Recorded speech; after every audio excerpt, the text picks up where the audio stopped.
So hello fellas, welcome to this video. The day today is 5th of August 2026 and the time at which I'm recording this video is exactly अभी कितना बज गया यहाँ पे 10 बजा हुआ है इंडियन टाइम 10 PM। बाहर अंधेरा है और मैं अभी बना रहा हूँ वीडियो। अगर मैं न्यूयॉर्क टाइम की बात करूँ तो इट इज 12:30 AM। यहाँ पे देख सकते हो चार्ट में UTC for New York 12:30 PM. So 12:30 PM is 10 PM right now in India. तो आज बताऊंगा वो ट्रेड जिसके कारण मेरा 10K का first face student account funding पिप्स में क्लियर हुआ। वो था ये ट्रेड, यूरो यूएसडी में था, बाय पोजीशन। और the time of entry which I will be telling you will be based on New York time. यहाँ पे देख सकते हो UTC for New York. So the exact time of entry was 1:48 AM. So 1:48 AM अगर मैं बताऊं तो will be in this candle। यहाँ पे ये जो कैंडल दिख रहा है आपको, ये जो कैंडल, ये कैंडल, यहाँ पे ये कैंडल, इसमें बन गया था मेरा बाय साइड का पोजीशन। और उसके बाद आप देख सकते हो मार्केट कंटिन्यूस, इसे अगर मैं हटाऊं तो यहाँ पे मेरा एंट्री बना था। उसके बाद यहाँ कंटिन्यूस कंसोलिडेशन हो रहा था। उसके बाद यहाँ पे एक शार्प सेल ऑफ आपको दिखेगा यहाँ पे 5 मिनट टाइम फ्रेम में। अच्छा था कि मेरा स्टॉप लॉस मैंने यहाँ स्विंग लो पे रखा था, यहाँ पे around this area, I think not exactly swing low. और मैं लकी था कि मेरा स्टॉप लॉस हिट नहीं हुआ, क्योंकि यहाँ तक जब मार्केट चला गया था आई वाज लाइक आज तो स्टॉप लॉस हिट हो जाएगा, first trade stop loss hit, ऐसा मैं सोच रहा था। और मैंने इस पोजीशन को देखना छोड़ दिया था। फिर जब थोड़ी देर के बाद वापस आया तो देखा कि ये एक स्टॉप लॉस हिट नहीं करने के बाद उल्टा ऊपर चला गया। तो इसमें मेरा लॉजिक क्या था ये तो हो गया, इसका लॉजिक बताऊंगा मैं। So the logic of this trade was, जो मैं अपना यूजुअल लॉजिक यूज करता हूँ वही है, 5 minute break of structure towards downside का इनवैलिडेशन।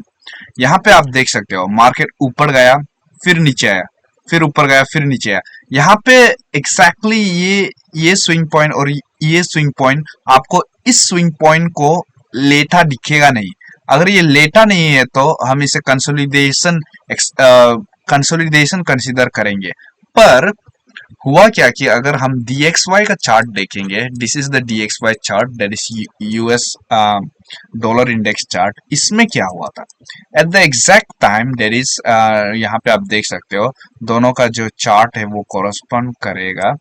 यहाँ पे दोनों 5 मिनट टाइम फ्रेम में है।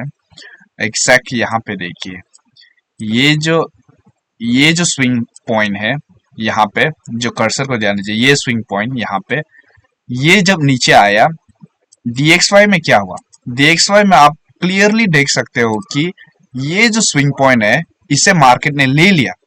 आप देख सकते हो यहाँ मार्केट ले लिया इसे, यहाँ हालांकि इसने लिया नहीं, यहाँ पे आप देख सकते हो इस स्विंग पॉइंट को मार्केट ने लिया नहीं, पर DXY में इसे ले लिया। तो मेरा जो लॉजिक था वो बेस्ड ऑन DXY था, क्योंकि ये दोनों DXY और euro USD almost tandem opposite, diametrically opposite चलता है। मीन्स क्या कहेंगे उसे, अगर ये नीचे जाएगा तो ये ऊपर, ये ऊपर जाएगा तो ये नीचे, तो उनका मूवमेंट ऑलमोस्ट एग्जैक्ट ऑपोजिट होता है। तो यहाँ पे इसने ये स्विंग लो को ले लिया, तो ये मार्केट ये स्विंग हाई को लेना चाहिए था पर लिया नहीं। तो उसके बाद जब मार्केट ने ये स्विंग हाई को तोड़ा यहाँ पे in DXY, there is break of structure towards upside, तो मैंने DXY को कंसीडर नहीं करके यूरो यूएसडी को कंसीडर किया, क्योंकि यहाँ पे मैं ट्रेड करता हूँ। तो मैंने इसे break of structure towards downside consider किया जब मार्केट ने इस स्विंग लो को ले लिया। ये जो स्विंग लो है इसे जब लिया तो मैंने 5 minute break of structure towards downside यहाँ कंसीडर कर दिया, क्योंकि यहाँ पे ऑलरेडी ये स्विंग हाई को ले चुका था। तो उसके बाद this is a little bit complex, पर यही था मेरा लॉजिक। सो मार्केट ने इसे ले लिया, लेने के बाद जब ये ऊपर जा रहा था, यहाँ पे आप देख सकते हो रिट्रेस मार्केट ऊपर जा रहा था, तो फुल स्क्रीन करेंगे। दो सिनारियो हो सकता है, मार्केट जब रिट्रेस मार्केट ऊपर जा रहा था, this can be A retracement so that market will continue down, ऐसा भी हो सकता था, डेफिनेटली इट कैन बी। और यहाँ पे हुआ भी था, देख सकते हो, रिट्रेस मारा, फिर नीचे जाने के लिए कोशिश किया था। और यहाँ पे भी एक इंटरेस्टिंग चीज हुआ, DXY को अगर हम ध्यान देंगे तो यहाँ पे आप देख सकते हो मार्केट नीचे गया, यहाँ पे मार्केट ऊपर गया, दोनों ऑपोजिट डायरेक्शन में चलता है पर दोनों सेम चीज करता है। That's that is the characteristic और स्पेशलिटी ऑफ दिस इंस्ट्रूमेंट। तो यहाँ पे मार्केट नीचे गया, ये ऊपर गया, फिर जब ये नीचे आया, आप ध्यान दोगे ये जो स्विंग लो है इसे मार्केट ने निकाला नहीं। ये जो स्विंग लो है इसे मार्केट मतलब यूरो यूएसडी ने निकाला नहीं, पर यहाँ पे आप अगर ध्यान दोगे तो DXY में इसे ले लिया था। यहाँ पे आप देख सकते हो ये जो स्विंग हाई है इसे इसने ले लिया। यहाँ पे आप देख सकते हो विक्स 5 मिनट टाइम फ्रेम का जो विक्स है इसे पार कर दिया, पर यहाँ पे आप देख सकते हो यहाँ पहुंचा नहीं है। So this is a form of SMT। SMT is a concept by ICT। सो ये एक कंसेप्ट है जहां दो कोरिलेटेड मार्केट्स मींस आप देख सकते हो DXY और यूरो यूएसडी कोरिलेटेड है, क्योंकि यूरो अगर डॉलर ऊपर जाएगा तो यूरो यूएसडी नीचे जाएगा, फिर डॉलर नीचे जाएगा तो ये ऊपर जाएगा। तो ये कोरिलेटेड मार्केट है, although it is oppositely correlated but they are correlated. So जब ये ऊपर गया तो ये नीचे आना चाहिए पर आया नहीं, तो इसे हम कहते हैं SMT। मींस ये स्विंग हाई को इसने निकाला तो ये स्विंग लो को भी ये निकालना चाहिए पर हुआ नहीं। That means euro USD wants to go up, यही बता रहा है। ये हमेशा होता नहीं है। It indicates that euro USD wants to go up, यहाँ पे ये बता रहा है, but it doesn't mean that it will go up. There is a chance that it will go up, यही बता रहा है। There is a chance that it will go up.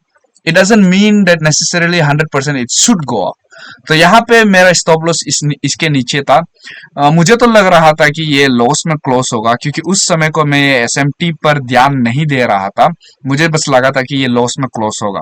और अगर हम हायर टाइम फ्रेम में जाएंगे तब अगर हम ध्यान देंगे तो ये एक फेयर वैल्यू गैप था, 1 आवर फेयर वैल्यू गैप।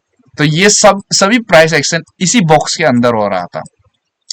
तो this box, orange box right here is 1 hour fair value gap. तो ये जितना भी मैंने प्राइस एक्शन बताया 5 मिनट टाइम फ्रेम में इसी बॉक्स के अंदर हो रहा था। तो ये बेसिकली क्या कर रहा था, मार्केट ये फेयर वैल्यू गैप प्राइस को रेसिस्ट कर रहा था, रेसिस्ट आई मीन सपोर्ट कर रहा था, नीचे जाने नहीं दे रहा था, प्राइस को सपोर्ट कर रहा था। और यहाँ पे आप देख सकते हो पूरा दिन इसने सपोर्ट ही किया। यहाँ पे और एक टैप मार्केट ने किया, उसके बाद मार्केट ऊपर गया by taking support from this fair value gap. So fair value gap is a strong area where it can act as resistance or support. यहाँ पे आप देख सकते हो नीचे ऊपर पर इस बॉक्स को कभी पार नहीं किया। तो यहाँ पे ये नीचे आया, उसके बाद ऊपर चला गया और यहाँ पे बहुत स्ट्रांगली इसने अप मूव दिया और यहाँ पे मुझे 1:1 से ज्यादा मिल गया था और मेरा टीपी कहीं ऊपर में था, 1:1.5 समथिंग था, क्योंकि मेरा टीपी यूजुअली 1:1 में रखता हूं, पर मुझे चाहिए था ऑलमोस्ट $480। अगर $480 बनाता हूं तो मेरा अकाउंट पास हो जाता था, फर्स्ट फेस अकाउंट। तो इसलिए मैंने होल्ड किया और 1:1 से ज्यादा मिल गया था और मेरा ये अकाउंट पास हो गया। आपको दिखाऊंगा फेस 1 का जो 10K अकाउंट है वो पास हो गया। यहाँ पे आप देख सकते हो, यहाँ देखिए 480 एग्जैक्ट बनाया था। एक्चुअली मैंने यहाँ पे $540 बनाया था, पर $40 फीस में चला गया स्प्रेड के कारण। तो $480 वॉज माई, और नॉट 520 $520। तो यहाँ पे $480 प्रॉफिट हुआ और मेरा जो 8% का प्रॉफिट टारगेट होता है फर्स्ट फेज में वो अचीव हो गया। यहाँ पे आप देख सकते हो कहाँ है, फेज 2 पेंडिंग लिखा हुआ है, फेज 1 पास हो गया यहाँ पे। तो इसका अगर मैं समरी बताऊं तो इसको मैंने शुरू कब किया था, शुरू मैंने इसे 30 जुलाई को किया था। और मजे की बात यह है कि 30 जुलाई को मेरा बना कितना था, $724। मीन्स $800 आपको बनाना होता है फेस 1 पास करने के लिए। मेरा पहला ही दिन मैंने $724 बना दिया था। Means I needed only $76 to pass this account. और उसके बाद मैंने एक बड़ा वो कर दिया था, ब्लंडर कर दिया था, और सेकेंड डे को लॉस हुआ था $413। क्या ब्लंडर था वो आपको मेरा पिछला वीडियो में मिल जाएगा। $76 $76 बनाने के लिए $413 लॉस किया। कैसे हुआ आपको वीडियो में बताया है मैंने। तो 30 जुलाई को शुरू हुआ, फिर 31 को लॉस हुआ, फिर इसमें मंडे 3 अगस्त को एक छोटा ब्रेक इवन डे था $18 का, फिर आज बना $480 और हो गया मेरा फर्स्ट फेज अकाउंट पास। और मेरे पास आपको मैंने बताया था कि मेरे पास दो 10K का फेज 1 अकाउंट से एक अकाउंट तो पास हो गया, और जो दूसरा अकाउंट है वो अभी ड्रॉडाउन में है, क्योंकि इसमें आज मैंने लॉस किया था। यहाँ पे आप देख सकते हो $402 का लॉस हुआ था आज। तो ये लॉस कहाँ हुआ था उसे मैं बताऊंगा। तो let's get into the chart again, not euro USD. तो euro this is the trade in London session, और लंदन सेशन के बाद मैंने कोई ट्रेड नहीं किया।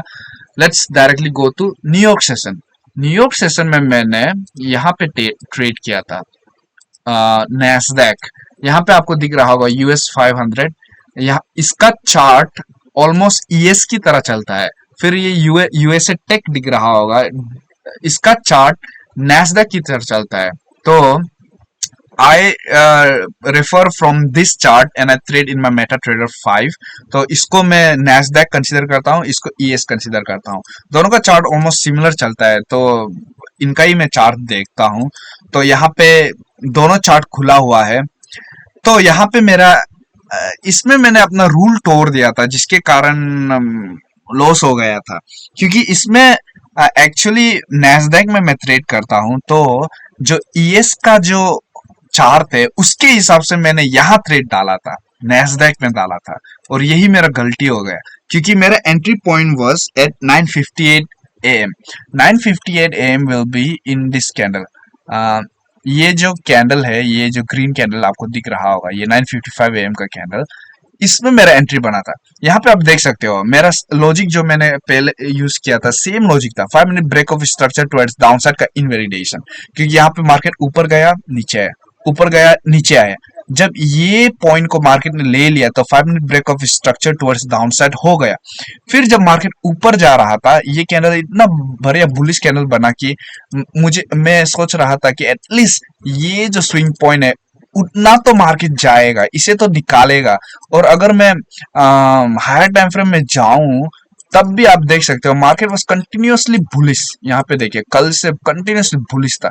तो मैं एक्सपेक्ट कर रहा था कि एटलीस्ट मार्केट ये जो स्विंग हाई है उसे निकालेगा, क्योंकि it was very bullish market was.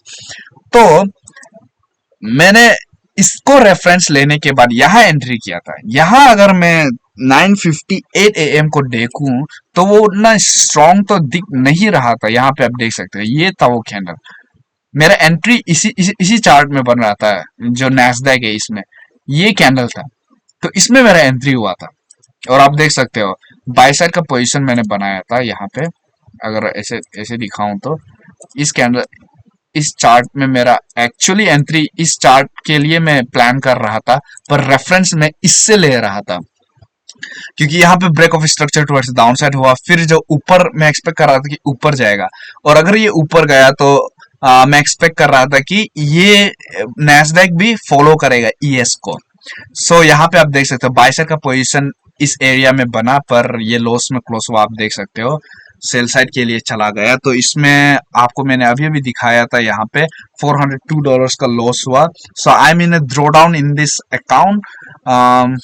यहाँ पे कितना ड्रॉ डाउन में अभी मेरा equity is 9,969, almost $30 in draw down in this 10K account. और यहाँ पे ये था मेरा इसको अभी मैं फुल करता हूँ। So this was the loss. तो जब ये जब लॉस हुआ तब मैंने यहाँ पे मेरा जो बाय साइड का पोजीशन वो लॉस हो गया था। लॉस होने के बाद जब मार्केट सेल ऑफ हो रहा था तब मैंने यहाँ पे सेल साइड का पोजीशन बनाया। क्यों? What was the logic of this trade? Logic simple था। मेरा जो बाय साइड का आइडिया है क्योंकि रॉन्ग हो रहा था, तब मैंने एक्सपेक्ट किया कि 4 आवर टाइम फ्रेम अगर हम जाएंगे तो यहाँ कंसोलिडेट हो रहा था।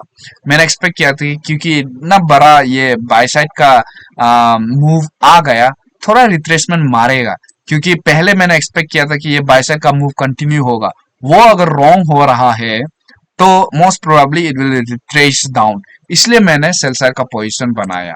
तो यहाँ पे मुझे प्रॉफिट हुआ था, और ये ट्रेड मैंने मेरे दो अकाउंट्स में लिया था। एक अकाउंट वाज इन माय, यहाँ पे आपको दिखाऊंगा, मेरा जो लंदन सेशन में मेरा 10K का अकाउंट जिसे मैंने पास कर दिया था, यहाँ पे आप देख सकते हो ये जो फेस 1 जिसे मैंने पास कर दिया था, उसी का फेस 2 भी मुझे मिल गया था।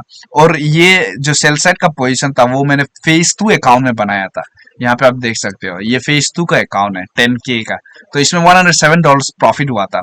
इससे ज्यादा प्रॉफिट होना था, ये 1:1 से भी कम है, पर इसलिए गलती से मैंने ये पोजीशन को कट कर दिया था, क्योंकि इसमें भी मेरा पोजीशन बन गया था। और मेरा जो क्या था, फंडेड अकाउंट है, फंडेड अकाउंट, फंडिंग प्लेस में 5K का एक फंडेड अकाउंट है, इसमें भी मेरा पोजीशन बन गया था। इसमें मुझे प्रॉफिट हुआ था $192, ये 1:1.5 RR ऐसा कुछ है। तो एक्चुअली मेटा ट्रेडर में दोनों पोजीशन ऑन था। मुझे लगा था कि मैं मेरे जो फंडेड अकाउंट है उसका पोजीशन को क्लोज कर रहा हूं, पर गलती से मैंने ये 10K का जो पोजीशन है उसे क्लोज कर दिया था। तो इसलिए यहाँ पे प्रॉफिट कम है $107, और यहाँ पे जो फंडेड अकाउंट है 5K का, इसमें प्रॉफिट अच्छा हुआ $192। So I will be eligible for pay out in this account. ये जो 5K का फंडेड अकाउंट है, इससे मैं पे आउट पहले ले चुका हूँ, $194 का पे आउट ले चुका हूँ। यहाँ पे आप देख सकते हो टोटल रिवॉर्ड्स।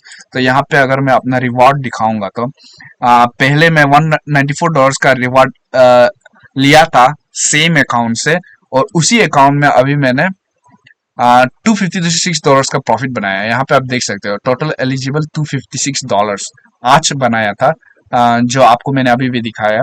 $192 का profit eligible in 7 days. 7 days wait करेंगे, उसके बाद 80% profit split will be around $200 something. So उतना तो बन गया। मेरा 10K का दो अकाउंट्स का जो मुझे वो चाहिए, क्या था, कैपिटल चाहिए, वो तो यहाँ से बन जाएगा। उसके बाद मैं 10K का और दो अकाउंट्स खरीदूंगा इस पे आउट को रिसीव करके। So that's the update for this video. Will update you on another one regarding future development. Bye bye.